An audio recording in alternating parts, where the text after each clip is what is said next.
Okay, here we go. Time to talk about Mighty Morphin Power Rangers Season 1, doing a review of where it all began.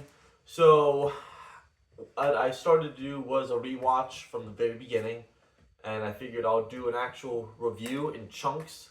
So, how I'm going to split this up is I'm going to talk about the first 16 episodes before Tommy is introduced to get an idea, and go from there. So, starting with Day of the Dumpster. Good episode, good introduction to everything. I think it really sets up everyone's personalities, and you get a good sense of who is who, and introduces the basics of Rita on the moon, the Rangers. Jason's the leader. He's the most experienced martial artist of the group. He is definitely best friends with Zach, who is also very athletic, who he helps trains. Trini is off to the side training by herself. So you get a sense that all three of these people from the beginning are trained in martial arts. Kimberly is doing her gymnastics, showing her athletic abilities, and Billy is trying to join the karate class Jason is teaching to give him something to work towards. And I also like how when the Rangers fight the putties at first, there is each Ranger's kicked out of the fight by weakest to strongest, unmorphed in the beginning. So it goes Billy, Kimberly, Trini, Zach, Jason. Jason's last one standing. I kind of like those little details right there. The episode does move very quickly, though. They use the Megazord right from the first episode. And that's something I think in the Japanese show they didn't get till later down the line. So it's a little rushed there, how they were just able to use that right away. But again, it's a classic. It's 32 years old. Still entertaining, and there's still plenty of charm. Moving into the second episode, we have High Five. What I like about this episode is it shows Billy and Trini's friendship. Again, Billy, very early on in the show, has no confidence. Trini's definitely the one he is closest to, that she kind of helps translate what he says and things along those lines, makes him feel more comfortable. It's good that she conquers her fear of heights, which is, nice little character development for her. This episode also introduces the communicators, so that does add something to the mythos, I guess. Showing Billy's intelligence and able to create them. This episode also shows that it is Billy and Trini that destroy the first monster, Bones, without the use of a Megazord or the Power Blaster, which I found interesting going back and doing this. And then Jason defeats the second monster in this episode by himself by just using the Tyrannosaurus Dinozord. So those little things I found interesting from this episode. The editing is hilarious though in this one, with the space shuttle that's supposed to trap him in the time warp. This is again when it would be helpful if I actually watch the Sentai footage to see what this is about, because it is extremely confusing and all over the place, and as a grown adult, you definitely know something is up, but you don't really know what exactly. You just kind of have to piece it together in that sense. The third episode, we have Trini and Kimberly going to clean up the waste from a dump site. So once again, demonstrating how even though they say teenagers with attitude in the opening, these teenagers are complete goody goods, which I actually like. A lot of people may say that's boring or cliche by this point, but there is something that is, again, very simple and genuine about making the teenagers this pure and good early on. Again, it's the early 90s. The show has like a sitcom kind of feel. And it's just nice to see the characters that are supposed to be good guys you're rooting for just being good people. I know we're in a lot more of a cynical day and age where we want like anti-heroes and more shades of gray. But I appreciate just going back and just seeing good guys are good, bad guys are bad. Moving on to the next episode though, A Pressing Engagement is one of my personal favorites because it's a good Jason episode. You have King Spinks as a villain, which is a cool design. And being the meathead that I am, this episode is extremely interesting because it's Jason trying to do a bench press record at the youth center where you can't really make up how much weight it is. I tried pausing it every time I watch the episode, just trying to see, oh, there's supposed to be 25s, 35s, 10s on the bar. I don't know how much weight he's apparently supposed to be bench pressing, but the fact that they have him going over 1,000 reps in a single set is pure insanity and just shows the writers either have no idea what it's like to lift weights or they're just going for the most ridiculous concept ever.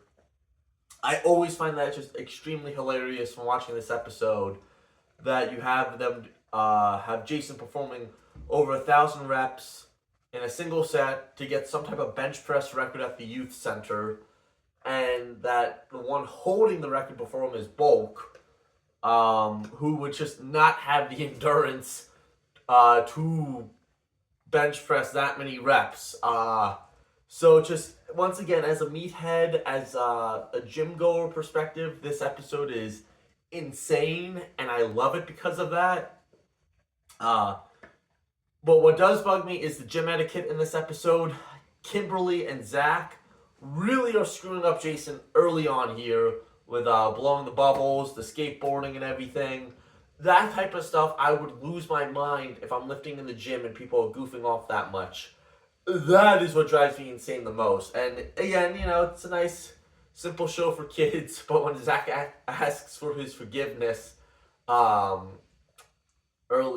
on, I would definitely lose my mind. My friends know if I'm lifting, I'm going to be a lot more serious. I do not need any distractions along that line. So, good for Jason for having the self-control not to flip out at his friends in this episode. This also introduces the power crystals, which again, it's definitely something that gets lost in translation with the Japanese counterpart. But they just introduced the crystals to teleport his friends, and once again, the plot there doesn't make a lot of sense. Lots of funky editing. But still, I enjoy the episode because what I like about the original team is they're all very athletic. That's kind of what I like about the original show is all the actors here are martial artists or some type of athlete, like, Billy and Kimberly, David Yost and Amy Jo Johnson were gymnasts. So even if they weren't actual trained martial artists like Austin St. John, Jason David Frank, Johnny Young Bosch, you still have people who are very athletic in the roles, which really sells it because, again, Power Rangers is, I'll admit, extremely cheesy. I'm 27 years old, and I have no problem admitting to that. But what really makes me still interested in it is when the actors actually have enough of a presence in the show where you can get past how cheesy it is and still actually believe, yeah, in real life, Tommy and Jason would kick my ass easily. And that's what really still continues to sell the show for me. Alright, going to the 5th episode, we have Kimberly helping a girl who is deaf with sign language, helping her dance at the youth center. Once again, I enjoyed the teenagers being goody-goods in the Mighty Morphin. It adds a special charm to the show. You know what? I'll admit it. I like the message that it's a kid's show. The fact that you're having the lesson be nice to people who are different, being deaf in that sense, is a good message for kids. Sign language, that's something I would not be against learning. I think that's pretty cool. So I like the little positive message in this episode. It works really well. And this is episode 1 of, again, it's not as much as others, but some type of Billy girl dynamic where she shows him how to dance at the end. Not really like a love interest, but Billy gets plenty of girls throughout the show, and this is like a little hint of that, even though he's the nerdy one. And I do kind of find it funny how, he's able to dance at the end, showing David Yost's ability to move, which again is what I enjoy about these actors, is their athletic abilities, which is shown in these early seasons, where they really make sure they hire athletic people to play the parts. And then also this episode, what I found interesting, just going back throughout the show, is just Bulk and Skull. They are hilarious. They grow as the show goes on. But season 1 is really their bully season. That's what they're known for being the bullies. And in the first few episodes, again, they do some physical things. The first episode, they try to grab Kimberly and Trini. The trash episode, same thing. And this episode I like because Bulk actually kicks out the chair Jason is sitting in So it is interesting how they are goofy bullies, but there are times throughout these early episodes they try to play them a little bit more serious in terms of doing something physical actually to the others. In a later episode, they dump Billy in a trash can. So it is interesting going back to these earlier ones and seeing them being actual bullies, despite still being very goofy and have plenty of hilarious moments, which they definitely leaned into as the show went on, playing up them more as comic relief than bullies. But yeah, episode 6 is the one with Pudgy Pig, the first time we see him. This was an episode I had as a kid on VHS with the season 2 finale, and it was about the Blue Ranger was the whole idea of the VHS, even though this episode's nothing specific about Billy. And then what I do like about this episode, just the one thing I noticed was Trini is the one to notice Pudgy Pig does not like spicy food. So good little character moment for her to show her intelligence and observation skills. Pretty goofy episode though at the end on how they defeat Pudgy Pig by throwing the spicy food into him to get their weapons out to then be destroyed with the power blaster.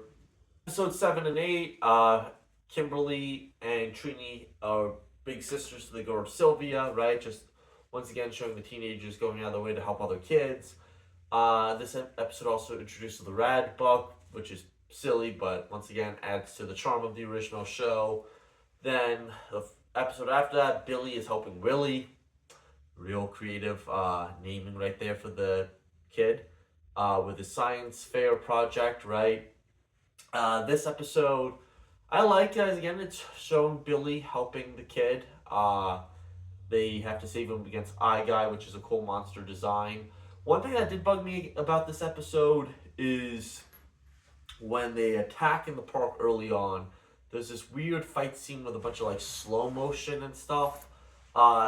There's another episode that did that early on. I can't remember which one, but it's one of those things where they try to do something a little different, and it didn't really work. I really like the fast-paced fights of the show, especially when you have actors that are athletic enough to do these moves. It's weird to have this slow motion fight with lots of cuts and everything to really bog it down. Also, this episode has Bulk and Skull be thrown into the one person's it was like a fashion thing, right? And they come out dressed up in dresses and stuff. Joke in 1993, reality 30 years later. But once again, I do like these episodes for having the teenagers help kids. That we have Trini's doll episode, which just ends up being a whole dream anyways. This is the episode actually where in the Megazord footage you have a little kid next to the Megazord, which would be a mistake technically, but because this whole episode was a dream in that sense, doesn't really matter. You could just say it was part of the dream for anyone thinking about it. Another thing is I like them showing off their hobbies. In the beginning of the episode, Jason with the bow staff, Kimberly doing her gymnastics on the desk. Once again, something I enjoy about the show is the original cast's athletic abilities.